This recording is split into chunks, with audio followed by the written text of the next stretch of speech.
O anime começa com Sakamoto, o melhor assassino do país, mostrando seus dias de glória. Diante de vários inimigos armados, Sakamoto não demonstra qualquer tipo de emoção, apenas sua habilidade lendária de derrotar todos com facilidade. Todos o admiravam, porém, certo dia, ele se apaixonou perdidamente. Acabou se aposentando, casando, teve uma filha e engordou. Nos dias atuais, no mercadinho de Sakamoto, vemos um jovem assassino à procura dele. Já dentro da loja, Sakamoto está em paz, observando um garoto rabiscando toda a loja e brincando de atirar no alvo, mas errando tudo. O garoto então pega uma flecha no chão, mas sem querer, derruba toda a tinta que estava usando, sujando a calça branca de um tapado qualquer. O tapado fica furioso, pega o garoto e começa a brigar com ele. Para piorar, o garoto pisa em sua calça e suja ela toda de tinta. Ele se prepara para socar o menino, mas Sakamoto, implacável, no nível de Coringa de Cavaleiros das Trevas, imagina enfiando uma caneta no pescoço do agressor. Mas na realidade, tudo não passava de imaginação. O que ele fez de fato foi apenas dar uma bronca no sujeito, que sai da loja com o rabo entre as pernas. No fundo da loja, vemos Shin, que comenta ter visto toda a imaginação de Sakamoto. Para não deixar pontas soltas, Sakamoto imagina dar um soco de direita no garoto, mas novamente era só imaginação. Descobrimos que Shin era um antigo subordinado de Sakamoto. Eles então vão pro lado de fora e por lá conversam. Shin diz ter ouvido um boato de que o lendário assassino havia se aposentado e que ele deveria voltar. Em seguida, pega um cigarro, mas ele é rapidamente cortado ao meio por Sakamoto. Afinal, era proibido fumar ali. Um ciclista então aparece no local e pede a ajuda de Sakamoto. Para provar que ainda estava ativo, mas aposentado, Sakamoto aceita e demonstra suas habilidades. Ele ajuda o ciclista a podar os galhos mais altos, incentiva uma criança a comer verduras e divide uma bola para outras crianças. Shin percebe que ele virou o faz-tudo da região e acha tudo aquilo completamente ridículo. Por fim, vai embora e pensa que apesar de Sakamoto estar aposentado e gordo, ele ainda era incrível. Então, Shin recebe uma ligação. Pergunta se ele já havia eliminado Sakamoto. Ele hesita, mas a ordem era clara. Quem saía da organização deveria ser eliminado, o que Sakamoto havia feito. Se Shin continuasse hesitando, ele também seria morto. Sem saída, ele aceita. Em casa, ele toma banho, vai para a sala e come algumas barras de cereal, enquanto assiste no notebook seus dias de glória ao lado de Sakamoto. Ele não queria cumprir a missão, mas preferia ser ele a fazer isso, em vez de deixar outro qualquer assumir a tarefa. No dia seguinte, ele volta ao mercadinho e encontra a esposa de Sakamoto, que é muito simpática com ele. Mas Shin está determinado. Ele entra no mercado, pergunta como Sakamoto está, mas logo manda real. Ele vai embora da cidade, mas antes precisa acabar com o gordão. Sakamoto cospe uma balinha, que consegue desviar o tiro de Shin. Em seguida, rapidamente, lança um sorvete no rapaz. Shin tenta ler sua mente para encontrá-lo, mas Sakamoto o engana completamente. Ele joga outra bala no meio da ação, mas Shin consegue desviar, só para ser surpreendido por um chute na cara, que o faz atravessar a loja. Ao olhar para cima, ele vê a figura de um jovem Sakamoto.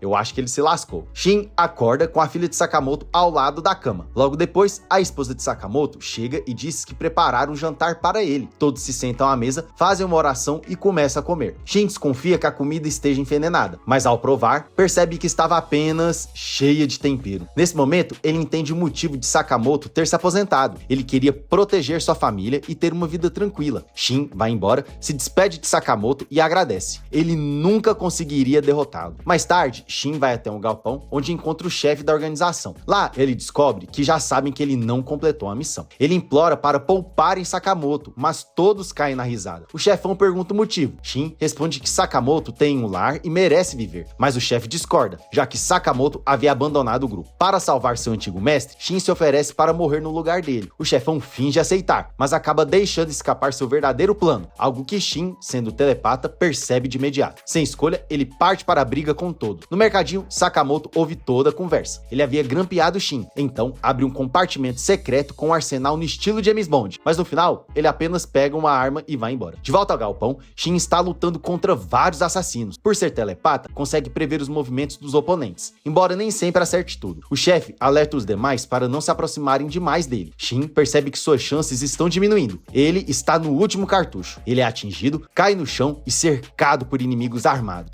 Parece que chegou ao fim. Mas ainda não. Sakamoto aparece com uma arma de choque e eletrocuta todos ao redor. Shin não acredita no que vê. Os assassinos avançam contra Sakamoto, que usa apenas um par de hashis para enfrentá-lo. Ele intercepta balas, luta contra todos e derrota um por um. Mesmo gordão, ele se move como se tivesse 50 quilos. No fim, consegue pará-lo. Ali estava o lendário assassino Sakamoto. Shin, impressionado, pergunta como ele chegou até ali. Sakamoto apenas mostra e escuta que havia grampeado no garoto. Shin diz que vai sair da cidade, independentemente da decisão do grupo, mas Sakamoto lhe faz uma proposta inesperada, um emprego ao seu lado. Shin não acredita no que houve, mas aceita. De volta à loja, Shin é bem recebido por todos. Ele até ajuda uma velhinha por meio de sua telepatia. Um garotinho pergunta se ele quer brincar, ao que Shin responde que aquilo era muito melhor que seu antigo emprego. Sakamoto, com um olhar ameaçador, avisa para ele não contar nada sobre o passado deles. Agora era uma nova vida. Shin também estava aposentado. No mercado, Shin elogia o lendário Sakamoto, lembrando de quando ele derrotou sozinho um grupo inteiro de assassinos. No entanto, ele fala alto demais, e a esposa de Sakamoto ouve. Ela pergunta firmemente se ele pretende voltar a ser um assassino. Sakamoto nega, dizendo que evitou os pontos vitais, mas ela é direta. Se ele quebrar as regras da família, será ele quem será eliminado. Em seguida, ela vai embora calmamente. Curioso, Shin pergunta sobre essas regras da família. Sakamoto, irritado, imagina matá-la em sua mente e simplesmente responde: não diga coisas desnecessárias. Eles então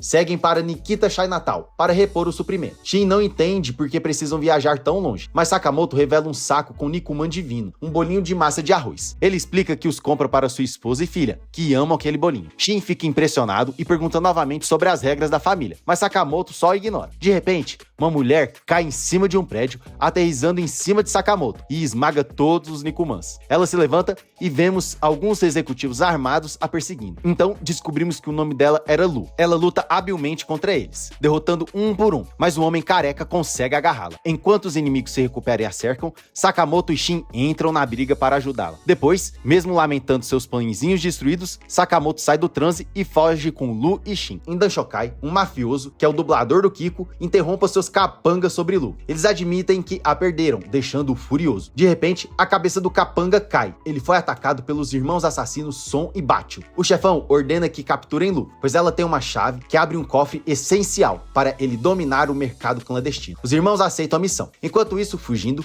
Lu explica a Sakamoto e Shin que a chave foi um presente de seus pais e ela abre um cofre especial. Shin sugere que ela se livre dessa chave, mas Lu se recusa, dizendo que seus pais deram a vida para protegê-la, assim como a chave. Para ela, era tudo o que restava da família. Ela tenta ir embora, mas Sakamoto a interrompe e pergunta se ela sabe fazer Nikuman. Lu responde que sim, e Sakamoto propõe um trato. Ele a salvará se ela for até o mercadinho fazer Nikuman para ele. Sem alternativa, ela aceita. De repente, Sakamoto quase engole os pés de Bachio. Os irmãos assassinos chegaram. Shin e Lu se preparam para a luta, com medo, pois os irmãos eram maníacos que levavam as cabeças de suas vítimas como troféu. Os irmãos começam a se gabar, mas Shin rapidamente ataca Son, que se defende. Bachio avança contra Lu, mas Sakamoto é mais rápido e dá um soco tão forte que o atira no chão, quebrando o teto. Dentro de uma sala, Son admite que Sakamoto é forte, assim como Bachio, mas agora era hora de acabar com ele. Eles exigem a chave de Lu e mencionam que seus pais já estavam mortos. Lu se descontrola e avança contra eles, mas Sakamoto a impede. Ela fica desesperada, pois o cofre era sua única lembrança do clã. Mais uma vez, Sakamoto a protege. Lu não entende por que eles a defendem tanto, então vemos um flashback do passado. Sakamoto, coberto de sangue, encontra sua esposa, que fica furiosa com seu trabalho de assassino. Ela diz que não queria presentes manchados de sangue e lhe dá um ultimato. Se ele não mudasse, os dois não ficariam juntos. Em seguida, ela pula do prédio. Sakamoto corre para salvá-la e os dois caem juntos na neve. Ela sorri, pois ele a salvou e ele percebe que ficaria arrasado se ela morresse. Naquele momento, ele sente a necessidade de protegê-la e promete nunca mais matar ninguém. Essa seria a regra da família, viver para ajudar as pessoas. Shin vê tudo e até se emociona. Sakamoto reafirma sua promessa de não matar, mas os irmãos atacam. Ele desvia de todos os golpes sem sofrer um arranhão, apenas machucando o pescoço. Eles tentam novamente, mas Sakamoto acerta uma panelada em Bachio e quebra a espada de Son. O assassino tenta atacar Lu,